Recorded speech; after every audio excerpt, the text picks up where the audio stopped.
RJ ಆಗಿ ಅಪರ ಅಭಿಮಾನಿ ಬಳಗವನ್ನು ಸೃಷ್ಟಿಸಿಕೊಂಡಿದ್ದ ವಿಕ್ಕಿ ಅವರು ಆ ನಂತರದಲ್ಲಿ ಲೂಸ್ ಕನೆಕ್ಷನ್ ಅನ್ನೋ ವೆಬ್ ಸೀರೀಸ್ ಮೂಲಕ ಅವರ ಇಲ್ಲಿ ತನಕ ಏನು ಅವ್ರ ಮಾತುಗಳು ಕೇಳಿದ್ರು ಆ ನಂತರದಲ್ಲಿ ಇವ್ರನ್ನ ತೆರೆ ಮೇಲೆ ನೋಡ್ತಾ ಇರಬೇಕು ಅನ್ನೋ ಥರ ತುಂಬ ಜನ ಕಾಯ್ತಾ ಇದ್ದಾರೆ. ಯಾಕಂದರೆ ಬ್ಯಾಕ್ ಟು ಬ್ಯಾಕ್ ಆ ಥರದ್ದೇ ಸಿನಿಮಾಗಳನ್ನ ಮಾಡ್ಕೊ ಬರ್ತಾ ಇದ್ದಾರೆ. ಸೊ ಇದೀಗ ಅದೆಲ್ಲವಕ್ಕೂ ಮೀರಿ ಒಂದು ದೊಡ್ಡ ಪ್ರಯೋಗವನ್ನು ಮಾಡಿದ್ದಾರೆ. ಅದು ಅಂತಾರಾಷ್ಟ್ರೀಯ ಮಟ್ಟದಲ್ಲಿ ಗುರುತಿಸ್ಕೊಳ್ಳುವಂಥ ಸಿನಿಮಾ ಗ್ರೀನ್ ಅಂತ ಅದ್ರ ಸಿನಿಮಾದ ಹೆಸರು. ಆ ಬಗ್ಗೆ ಮಾತನಾಡೋಕ್ಕೆ ಖುದ್ದು ನಮ್ಮ ಜೊತೆ ವಿಕ್ಕಿ ಅವರೇ ಇದ್ದಾರೆ. ಬನ್ನಿ ಮಾತಾಡ್ಸೋಣ.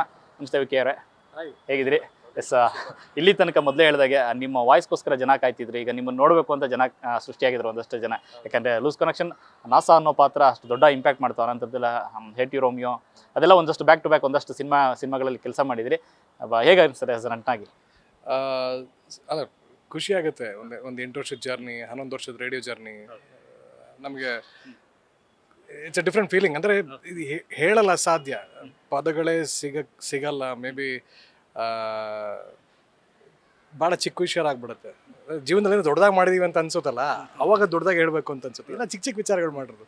ಬಟ್ ನನಗೆ ಸಿಕ್ಕಿರೋಂಥ ಆಪರ್ಚುನಿಟಿಗೆ, ನನ್ನನ್ನು ಗುರುತಿಸಿರುವಂತಹ ಪ್ರತಿಭೆಗಳಿಗೆ, ಯಾಕಂದರೆ ಒಂದು ಪ್ರತಿಭೆನ ಗುರುತಿಸುವಂಥ ಪ್ರತಿಭೆ ಇದೆಯಲ್ಲ, ಅದು ಮಹಾನ್ ದೊಡ್ಡ ಪ್ರತಿಭೆ.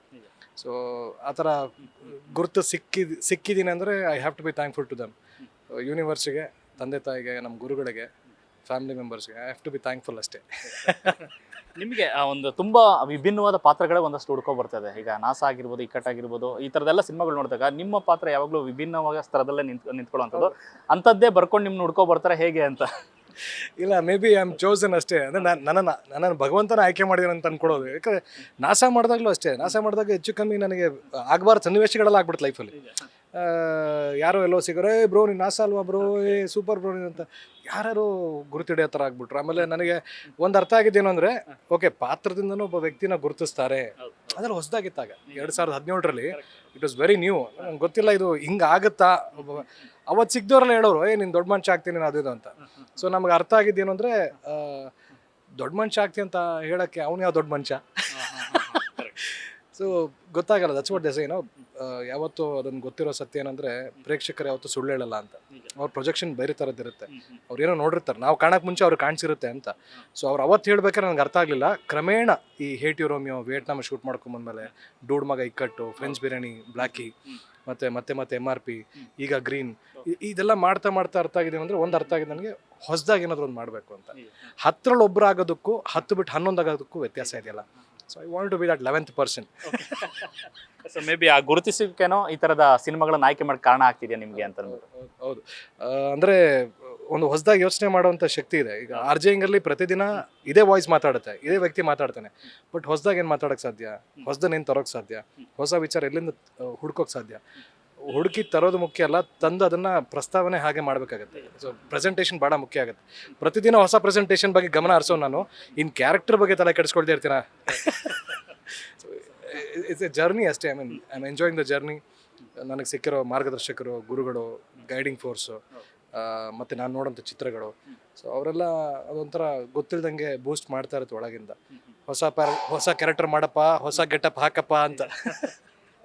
ಈಗಿರುವಂಥ ಸದ್ಯಕ್ಕೆ ದೊಡ್ಡ ಪ್ರಯೋಗ ಅಂತಂದರೆ ಗ್ರೀನ್. ಯಾಕಂದರೆ ಸಾಕಷ್ಟು ವರ್ಷಗಳಿಂದ ಇದ್ರ ಬಗ್ಗೆ ಮಾತಾಡ್ಕೊ ಬಂದಿದೆ.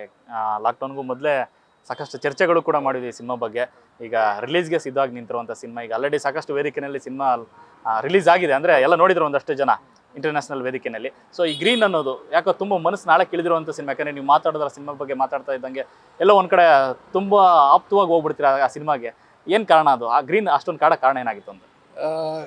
ಗ್ರೀನ್ ನನಗೊಬ್ಬನಿಗೆ ಅಲ್ಲ, ಗ್ರೀನ್ ಪ್ರತಿಯೊಬ್ಬ ವ್ಯಕ್ತಿ ಯಾರು ನೋಡ್ತಾನೆ, ನೋಡುವಂಥ ಪ್ರೇಕ್ಷಕನಿಗೆ ಕಾಡುವಂಥ ಚಿತ್ರ ಅದು.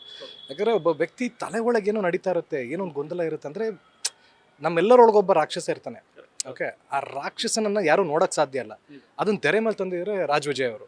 ಸೊ ಈಗ ಗೊತ್ತಾಗಿದ್ದು ಒಂದು ಸತ್ಯ ಏನಂದರೆ, ಗ್ರೀನ್ ಚಿತ್ರಕ್ಕೆ ಅಂತಾರಾಷ್ಟ್ರೀಯ ಮಟ್ಟದಲ್ಲಿ ಒಂದು 14 ವೇದಿಕೆಗಳಲ್ಲಿ ಬೇರೆ ಬೇರೆ ರಾಷ್ಟ್ರಗಳಲ್ಲಿ ಪ್ರಶಸ್ತಿ ಪುರಸ್ಕಾರಗಳು ಬಂದಿದೆ. ಅಂದರೆ ಸುಮ್ಮನೆ ಬಂದಿರಲಿಕ್ಕಿಲ್ಲ.